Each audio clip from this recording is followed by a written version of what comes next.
Okay, in the interest of time, we'll go ahead and get started. Good evening again. Welcome to the Ventura County Area Agency on Aging Seminars on Health and Wellness.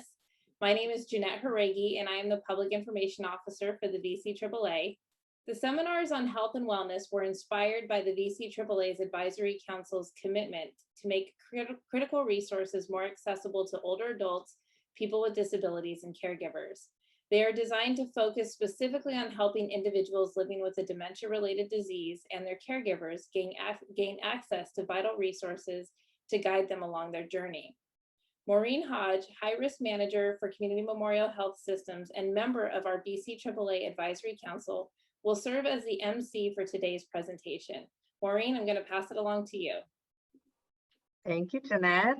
Welcome, everyone. We're really glad that we could do this.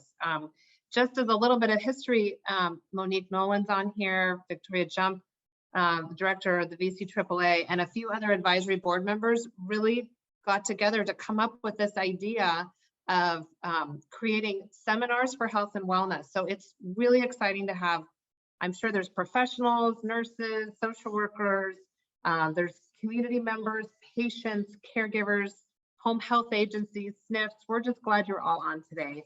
And I am just really pleased to introduce Dr. Gustosby, who is with us. And so I'm happy to be here, and we're glad you're all here. Just as a little note, at the end, there is a Q&A, and if you have questions, feel free to pop those in the chat. And we don't have the chat function working, but we do have the Q&A, and then I'll go ahead and address those throughout at the end, and we'll make sure we get any questions that you have for Dr. So let me get right in and introduce you to our speaker. I recently got to meet with Dr. Gustosby. He has been in our community for a short time, really excited. He is working with Community Memorial Health Systems and is based out of Ojai, and he practices internal and geriatric medicine. He earned his medical degree from St. George's University School of Medicine and completed his residency in family medicine at Robert Wood Johnson University Hospital, Somerset. Following his time at Somerset, he pursued a fellowship in geriatrics at Hackensack University Medical Center in New Jersey. He is board certified in family medicine and currently treats adults of all ages with a focus on those 65 years and older. Dr. Gustosby also works as a consultant, evaluating and treating patients with mild cognitive impairment and dementia. He is so suited to speak with us today on aging well. And Doctor, we're so glad you're here. So it's all you, and we'll get started. Thank you. Thank you. Hi, everybody. So I'm going to share my screen here.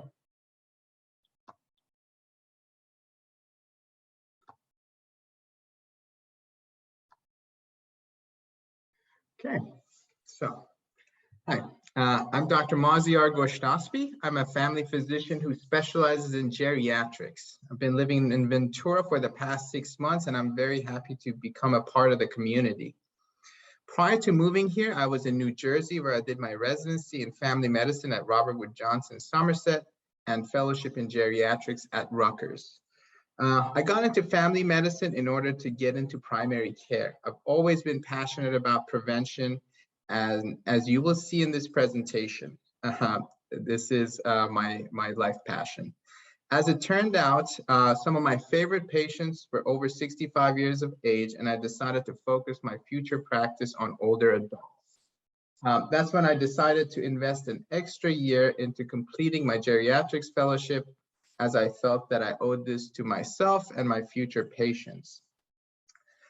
It was one of the best decisions that I've ever made. I have found that there is a real need for geriatricians in Ojai, which makes my job all the more rewarding.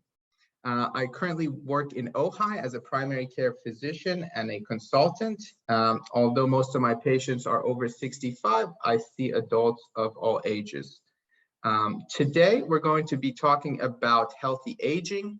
We will first define the term and then talk about why our understanding of the term healthy aging can help us take better care of our patients, ourselves, and our loved ones.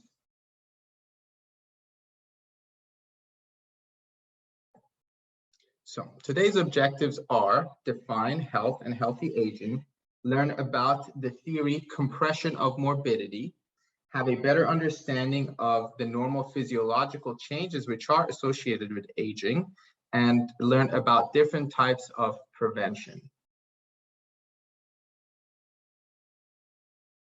Here's one of my favorite definitions of health. The World Health Organization defines health in a multidimensional way as complete physical, mental, and social well-being, not merely the absence of disease or infirmity. Its vision includes ideas such as meaning and purpose, connectedness, dignity, adaptation, and resilience. This is why they always say, treat the patient and not the number. So healthy aging was once thought to be a contradiction in terms. But in the 1980s, a theory was introduced by a Yale's medical school professor named James Fries. This theory was called compression of morbidity. The theory claimed that through lifestyle, we're able to delay the onset of chronic illness and in turn, spend less time suffering from the burdens of chronic disease. Today, with data strongly confirming the hypothesis, compression of morbidity has become widely recognized as the dominant paradigm for healthy aging and is thought to have laid the foundation for successful health promotion and programs. This concept applies to people of all ages, and it's never too late to delay the onset or progression of chronic disease. This graph is a representation of this theory. If you assume that this is the normal trajectory, if nothing is done, then the bottom line represent what happens when we make healthy choices. We not only delay death, but we also decrease the proportion of our lives spent battling chronic disease. And these changes can be made at any point in this line. You could be here, you could be here, and it's never too late. Some people perceive making healthy choices as just life extension, and this is not true. With prevention, this will be the trajectory of your life compared to if you did not do prevention. So the terms used to describe ideal aging trajectory include successful aging, aging well, optimal aging, active aging. So you're going to hear different terms. Perspective matters. It is important to keep in mind that healthy or successful aging can mean different things to different people. There can be cultural differences as well as individual differences. This is important to keep in mind for clinicians, patients, and caregivers. The best way to ascertain how an individual envisions healthy aging is to ask them. Framing this discussion from the perspective of what gives life meaning and value aids in providing patient-centered care and optimal care planning. Older adults' view of successful aging often changes over time. So this is why goals of care need to be continually discussed, and it's not just a one-time discussion. And moving on. Now let's talk about some of the contributors to premature death. And the reason I want to bring this, I included this slide is because I want to show this percentage here. As you can see, the most common contributor to premature death are behavioral patterns. And then after that, it's genetics. So adopting positive lifestyle behaviors increases longevity, decreases chronic disease, and improves quality of life in old age.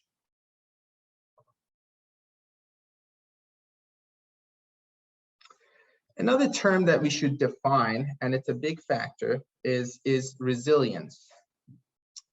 The term healthy aging often conjures an ideal state of freedom from illness or medical conditions. This is not true. In reality, healthy aging requires adaptation to stress, change, and adversity. Resilience, the term used to describe this capacity, can be conceptualized across physical, psychological, and social domains. In studies, high resilience has strong associations with adaptive coping styles, optimism and hopefulness, positive emotions, social support and community involvement, independence and activities of daily living, and being physically active. This term basically defines the will to improve one's condition, as is how I understand it. Next, let's talk about some of the physiological changes that are associated with aging. And these are important to understand because, I see a lot of times people come in and say, my parents are experiencing certain things or suffering from certain things, and it's just because they're old. So it's important to know what's physiological and what's pathological. And now we're going to talk about some of the physiological changes of aging. Our nerves decrease in number and conductivity, leading to loss of muscle control, leading to things such as having an unsteady gait, for example.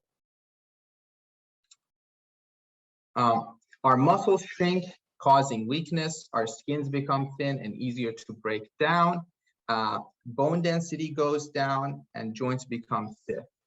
And I did not include these slides to say these are the things we should always expect, but these are the things we should understand and try to prevent.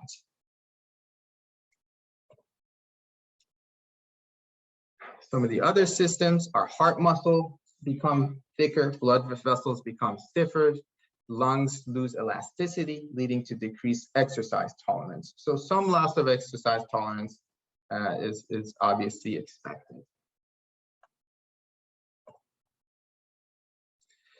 Our eyes are affected, and one of the effects, for example, are going to be night driving becomes affected. That's why it's important to have regular eye examinations. Ears are also affected. That's why the patients can experience decreased hearing and poor balance. And that's where interventions like hearing aids or vestibular physical therapy can come in handy. We have changes to our digestive system leading to certain deficiencies. And that's why patients should be monitored for these nutritional deficiencies. Some of the more common ones amongst people above 65, and in the case of vitamin D, even for younger patients, are vitamin B12 and vitamin D. And I generally check all my patients at least once when they come to see me. Kidney changes are very important when it comes to aging. Because as our kidneys lose their ability to get rid of toxins, some of the toxins are also medications. So as clinicians, we need to be vigilant in responding to these changes in their kidney function. So whatever dose somebody was on when they were 50 may not be the right dose for them when they're 70, and that's something that we need to adjust to.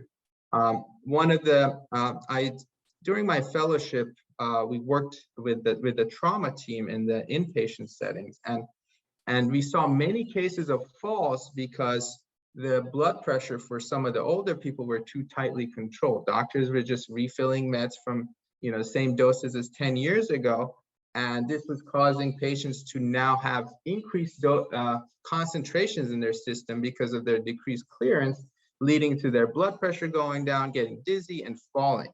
So it's very important to respond to these changes. Our immune functioning goes down, and sadly, this disproportionate effect of COVID-19 on the elderly was a prime example of this. And this is why it's important to stay up to date with our immunizations. And again, prevention, prevention, prevention. So now that's our next topic. Let's talk about prevention. There are three types of prevention. Primary prevention, which prevents risk factors and disease onset. Secondary prevention prevents progression of disease.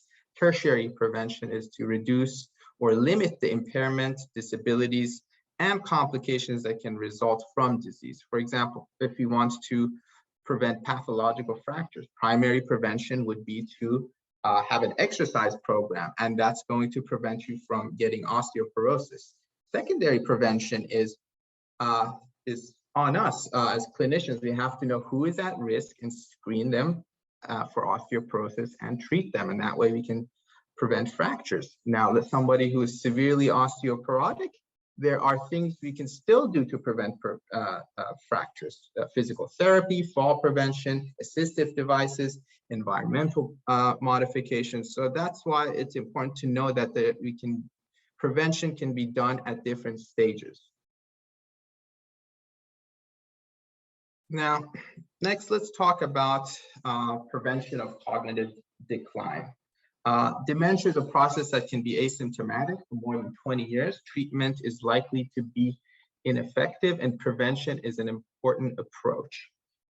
Not just primary prevention, secondary prevention. It's never too late to, get chronic conditions like diabetes or hypertension under control, which we know delay the progression of diseases like dementia.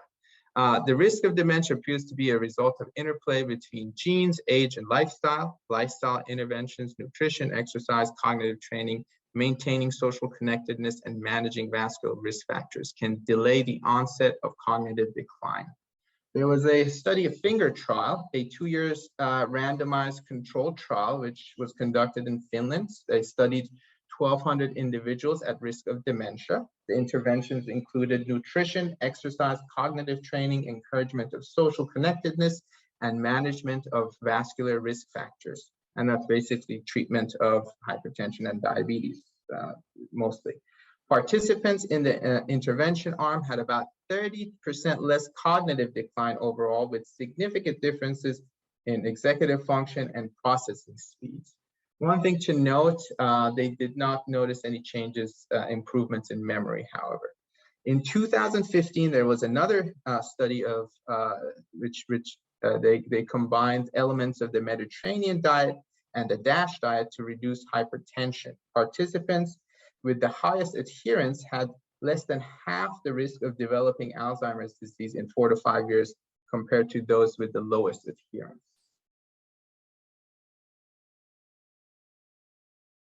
Prevention of functional decline.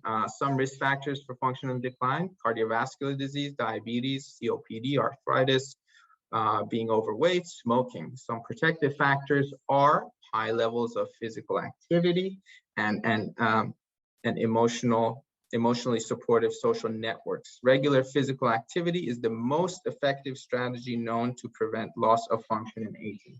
There was another trial in nursing home patients, which it led to increased strength, function, and spontaneous activity, demonstrating that even frail adults in their 90s can benefit from exercise. Prevention of sarcopenia, which is basically low muscle mass. Major risk factors: age and sedentary lifestyle. And you can see the common thread here. You want to stay physically active.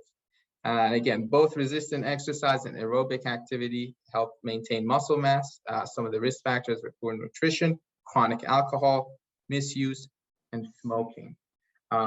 Adequate protein intake, vitamin D, and diets high in fruits and vegetables are protective against sarcopenia.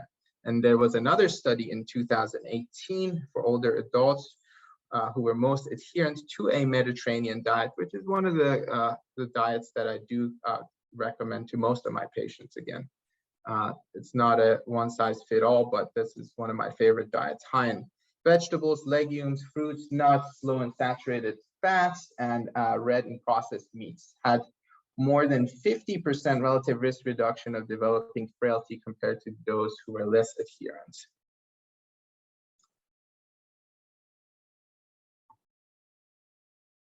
Okay, preventing cardiovascular disease. Some decline is expected. However, lifestyle factors modify the rate of decline. Smoking cessation is huge. Other primary interventions, again, physical activity, weight loss if somebody is overweight or obese, and changes in diet. The other important factors are medications to promote healthy vascular aging, antihypertensive agents, and statins. Although there are cases where some of these medications are overused, as I mentioned earlier, sometimes blood pressure is too tightly controlled, leading to dizziness and falls.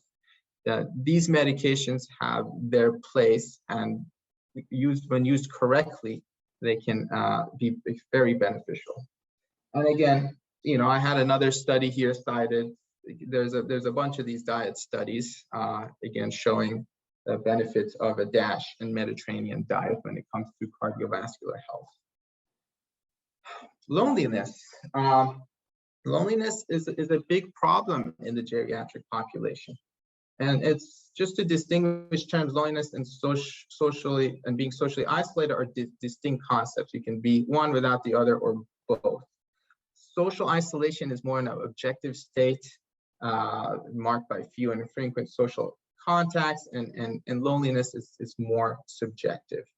Loneliness has been shown to prospectively predict increased depressive symptoms, impaired cognitive performance, dementia progression, nursing home admission, and multiple disease outcomes.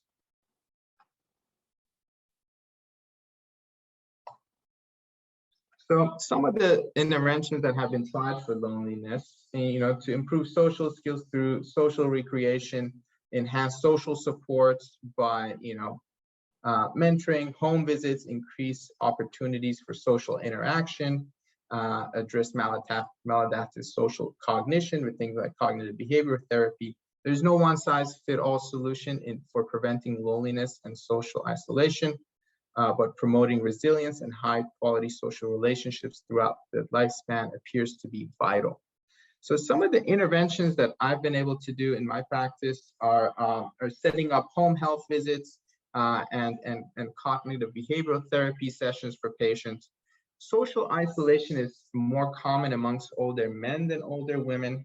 Since men generally do not like to socialize unless there's an activity involved, I always encourage my patients to join fitness groups. It is helpful in both increasing socializations as well as their physical activity. One of the other potential contributors to social isolation and loneliness is caregiver burnout. So I want to take this time to mention and thank our own Caregiver Navigator program. And so they are a tremendous resource in our area and have provided me with another channel to help my patients by helping their caregivers. And this is prevention. Prevention, prevention, prevention. Now, I'm just going to quickly talk about, primary prevention, secondary prevention, tertiary prevention when it comes to different, the 5 domains mapped by the AGS, American Geriatric Society. So the 5 domains, we're not going to go read every single part, but social engagement, promoting health, preventing injury, and managing chronic conditions. You guys can take a quick look. You can do things at every stage, even palliative care. That is minimizes the complications of disease. So that would be tertiary prevention. Cognitive health is important, physical health and mental health. And these are the 5 domains. So in summary, healthy aging can be achieved at any stage of life. There are always things we can do to affect our life trajectories. And that first graph that I showed you. There are 3 types of prevention, and it's important to understand prevention can be done at every stage. And in order to prevent the progression or complications of disease, we first need to detect the deviation from the norm. And that's why I talked about some of the normal physiological changes of aging. So I sometimes hear from families and patients, don't mind it. It's just because I'm getting older, or it's just because my parents are getting older. And I often have to remind them that it's not okay to suffer just because we are getting older. Let's work together and do something about it. And that's why I included some of the last few slides here. There are things to be done at every stage. Thank you for your kind attention. Let's help each other live happier and healthier lives. Thank you.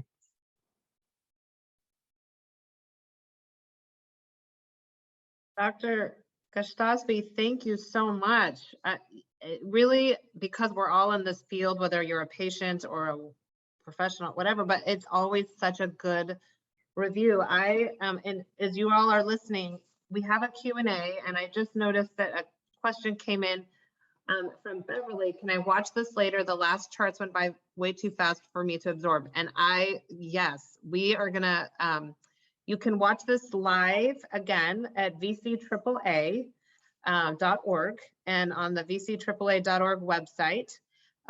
We potentially might be able to even post, we'll check with Jeanette if we can post the slides themselves, or you could email one of us and we'll send it to you if doctor's okay with that. I think that so many of the things you talked about are, it's normal aging, but people start aging and they don't recognize that they like, oh gosh, I'm falling more and I don't understand that, because maybe they're only 65 or 70. I have patients we work with that they're like, what's happening? And their mind feels like normal, but then the body's breaking down. Let me see, I have another one in the queue.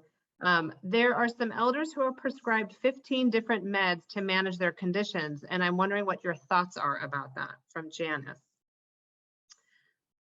So it's common. Polypharmacy is one of the problems we address as geriatricians. Sometimes what happens is, people are looking for answers from their doctors, and sometimes they don't spend the right amount of time to go through the medication list, and you end up at a place where you are, for example, you're taking a medication called amlodipine, causes leg swelling, and then they take another medication, Lasix, to prevent leg swelling. So you have medications treating side effects of other medications, complicating the picture.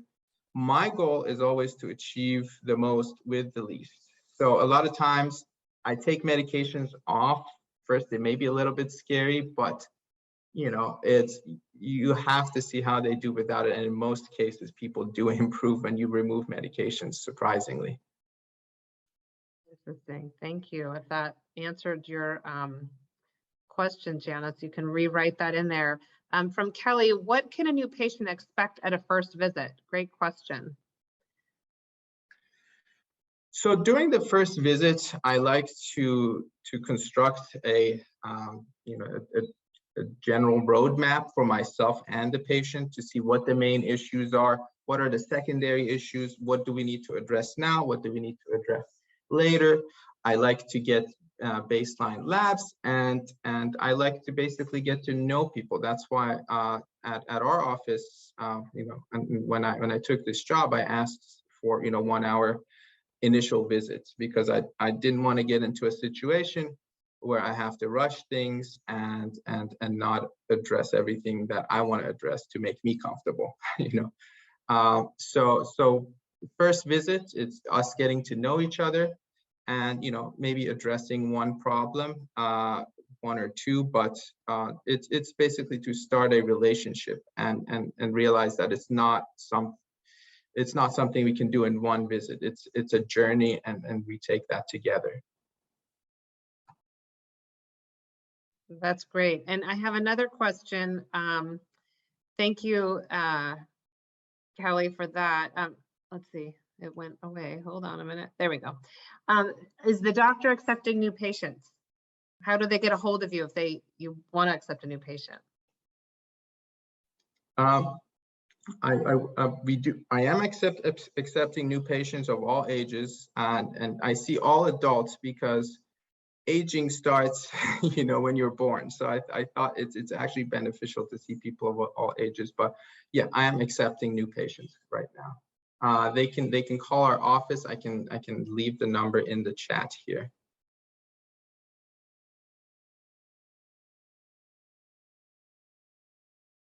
Fabulous, that's great.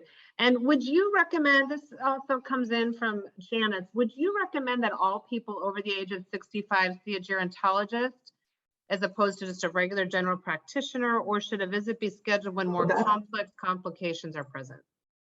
First of all, that's impossible. There are not enough of us. So it's just going to depend on the area. Now, the principles that I talked about, any primary care physician, family medicine, or internal medicine, they should be aware of these principles. They have a geriatrics rotation. So I think many non-geriatricians would be competent enough to handle these issues, but taking the extra year for me to focus on the specifics problems facing the elderly I thought was very beneficial to me in providing that higher level of care. If you can find a geriatrician, that's great.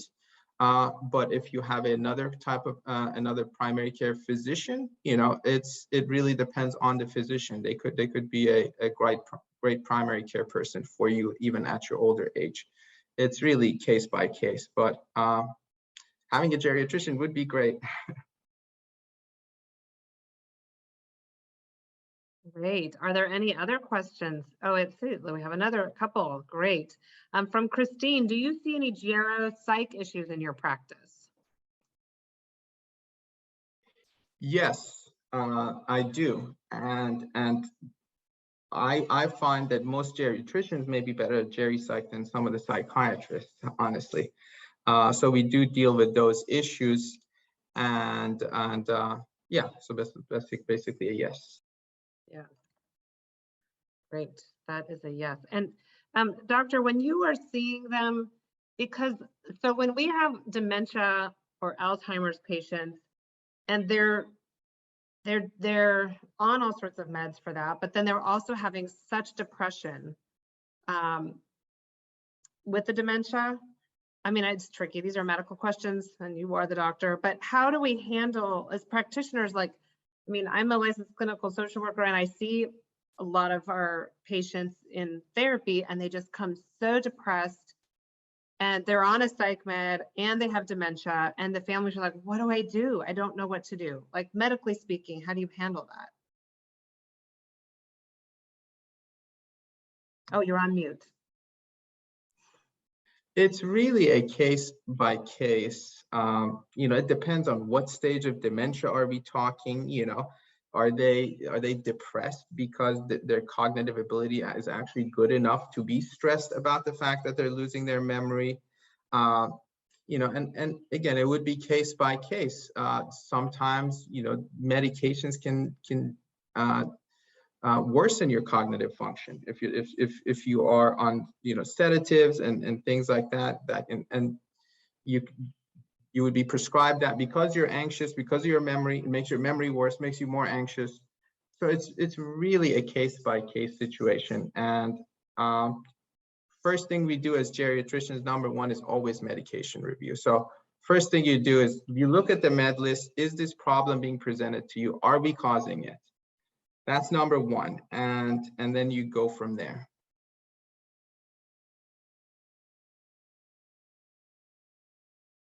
That's great. Let's see. Do you do home evaluations? Is another question coming through. I don't do home visits. Okay, great. Well, let's see. I think we've got anybody else have any questions. You have a doctor in the house that's willing to answer them. We're really thankful that you are here. Okay, let's see. I'm just gonna see if I have anything else. I wanted to just make sure. Thank you, Tracy. Thank you, doctor. Your phone number, his phone number for his office is area code 805-948-6650. Again, that's in the Q&A, but I'll say it again, 805-948-6650. And we are just so thankful that you have been with us this afternoon. Thank you so much for your expertise. And we're so happy that we have a gerontologist in our county now. I mean, there are so few of you. I am so thankful that we have a community that is going to embrace you beyond. You're going to be have a full practice here in the coming months, I'm sure, as you grow. Thank you. I'm very happy to be here. I love the community in Ojai and in Ventura, and it's very rewarding to be able to help people. Well, tell us just a little personal thing. Oh, the question from Susan is, how long has the doctor been in Ojai? And I think you said 6 months about. So we're really happy you're here. Tell us, since you're new out here, what's something you've enjoyed doing since you've been here? The bike path between close to where I live in Ventura and Ojai. I've enjoyed riding my bike there, being close to the beach with this California weather. That's been amazing, and there's a lot of hike spots around the area. I'm close to Santa Barbara. There are a lot of things I'm enjoying about the area. Yeah, great. Well, you don't have to deal with that cold New Jersey weather like it there anymore. Yeah, no more digging my car out of the snow. No, no. That's great. And so we're going to close here, but I just wanted to let everyone know that the Ventura County Area Agency on Aging, we are in as the advisory council. There's a few of us really working towards bringing these monthly. So we'll have a different expert, and we have everything from advanced directives and speaking with experts and medical professionals and whatever that might be. If you have something in the question and answer that you're like, we want this topic, go ahead and put that in here. If you want us to find an expert, we will do that. And we want to do this online. They'll be free. And we will be posting that on the VCAAA website or on their Facebook page. And the next one will be March 17th. And it's just brief. They're just brief expert series, but we are just recognizing the need that we all need more information for those who are elderly, our special disabilities, and our caregivers especially. And I know through VCAAA, I know at CMHS, at Community Memorial, we have a real commitment to caring for the caregiver in this whole process too, because as we age, so many need more support. So we have a lot of resources to come around that. So we're really thankful that you could be here with us today, Dr. Gostowski. Thank you so much and welcome to our community. We're just thrilled to have you here. It's great. Thank you, and thanks for listening. Yeah, and thank you to VCAAA and the team there, for Jeanette and Monique and Victoria for making this happen tonight. And it looks like I think I answered everyone, I hope. And we're really glad to be with everyone tonight, and you all have a great night. And oh, wait, one last thing. If Jeanette put her information in there, I put it in a Q&A. You can email Jeanette at jannette.jauregui@ventura.org if you got that. Or go ahead on the VCAAA website and you can track her down from there too. And I'm available as well. So again, thank you all and have a great